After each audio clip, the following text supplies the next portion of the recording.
In this video, we're going to take you through and we're going to talk a little bit about the QQQs. We've been watching the Qs and we've been doing a little bit of day trading. So we're kind of circling around and we're going to look a little bit about the stock market. We're going to talk about the Qs and we want to talk about this three drive pattern that's just coming down off the top. So the first thing I want to do is just kind of go back in history and kind of refresh our minds from the things we talked about in the last video. And so the first thing I want to notice is this nice big rally right up in here. And then we had a reset. Now, at the time, you're kind of like, well, is that really a reset? How do you know if it's a reset? Well, because it comes down and it kind of dips down and we get some red bars. So that kind of becomes a reset. And you also get, off the bulls and bears, you get this, this red arrow. Now, all that means to us is really that we're going to get kind of a full pullback on the Fibonacci sequence, right? We're going to get a pullback off of the drive, that first drive back into the Fibonacci sweet spot. And this came right back down and touched that Fibonacci sweet spot, or right on that 50% level, right on the numbers. Came right down, touched it, turned, and started to rally once again, giving us a nice 1, 2, 3 ABC pattern off the bottom. So that's what that is. We're looking at that thing coming up here. You'll notice now, it's kind of hard to predict that far out into the future and to anticipate that that's what it's going to do. But look at this. This is the 200% projection. And that market came right up, almost touched that 200% projection off of that ABC bottom formation. Now, more likely, we're going to look at this as just kind of trying to come up and touch the previous high. And then it turned and it broke once again, gave us the blue light indication that this market wanted to rally one more time. So this becomes a new A drive. All right, so we got our A drive, our B drive, and our C drive. And then that's the reset. Of course, hindsight's always 50-50. You can always, or is it 20-20? Hindsight is 20-20, and we can always take a look at this in hindsight. But nonetheless, that's how we learn, right? Is we learn by looking at past performance to find out what future performance might do. Now, past performance is not always necessarily indicative of future results, but it's the best information that we have, right? It's the best thing we have. So here we ended up with a nice three drive pattern. Drive 1, drive 2, big long drive 2, drive 3. Now that's classic, right straight out of the book, right? So right straight out of the book, the B drive is always, not always, okay? The B drive is usually the longest drive. So we have a nice A drive that starts. We have that first break right in here. Those blue lights come in here. And then we have the next drive. And then we have another break. And we get that last little push out on the third drive or the C drive, which is oftentimes the smallest of them all. And then we get that ABC retracement. Now, oftentimes we'll start to look for this market to come down with just an ABC retracement. And then we look for it to kind of wander and go sideways at that point. And we were looking for this market to come down and hit this 100 to 130.9.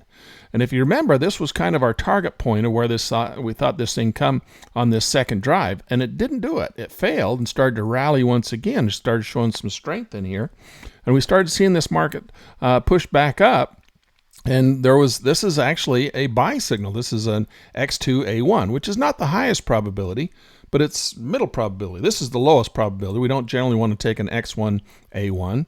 That is usually fails. And it did this time. X2A1, which is our second entry opportunity and the exit to the downside, is our second opportunity for the long side. And so now that one failed, and we're coming in here to an X3A1, which is our highest probability of success of having that thing turn and move back up. Now, it doesn't mean it can't go to the fourth drive. It certainly can. Drive 1, drive 2, drive 3 on the way down. We could go to drive 4, drive 5, drive 6. It can continue to fall, obviously. But probabilities tell us that the market, the X3A1, which is what we've got coming in right here, is the highest probability. Now, if you want to jump in early and not wait for it to cross the blue lights, you could certainly do that. And I want to give you a justification why you might want to start dollar cost averaging into a longer position here.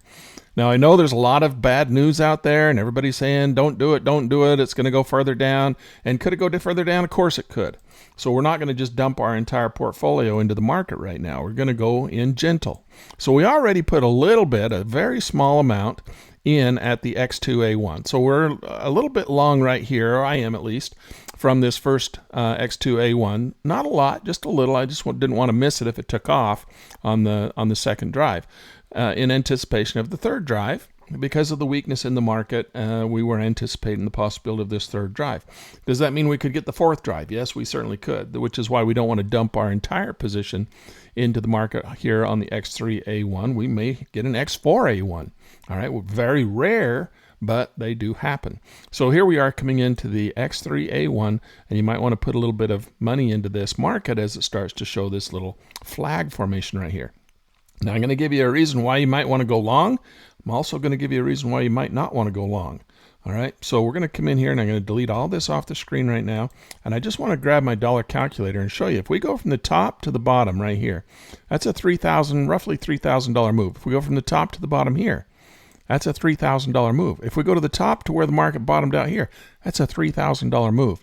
The market likes to move in these $3,000, it's 3,000 per 100 shares, right? Or so $3,000 moves. It's making these $3,000 moves. So could this be the bottom where we're going to anticipate a rally and come back up and then give us another little ABC? And this could be where we anticipate this market starting to catch and start to go long once again. Possibly it could. Could it come down and make this, pull back and then just drop one more time? Yes, that's true too. If we come in and we take our Fibonacci ruler and we just go from the bottom of this reset, these three drives all the way to the top, this comes in here and it's almost right back here to the 50% marker, just like it did on that first one, right? So it's not come all the way back to the golden ratio, which is 61.8, which is why we might see this thing give us a fourth drive down. So we're right here coming in, just breaking the 38.2. This is the Fibonacci sweet spot right in here. So it's definitely come into the sweet spot, but it's barely touched it. But it's barely touching it with the third drive down. So, and the third drive, when it crosses those blue lights, is usually the highest probability to the uptrend. Now, again, we could get that fourth drive down to get it to come down and test these. If I can grab my tool here, let me send this to the back, so that we get this thing to come in and test maybe the 50% level, or even all the way down here to 61.8.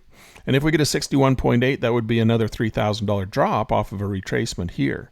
So if we take $3,000 and just count backwards, go up $3,000, that means that this thing should retrace right around this $360 marker right here.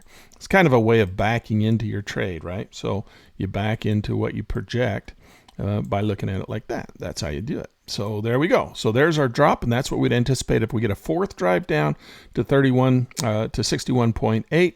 But nonetheless, I put a little bit in on the X2, not a whole lot. We'll put a little bit more in right in here as this thing wants to start to bounce. Those blue lights come in a little bit better.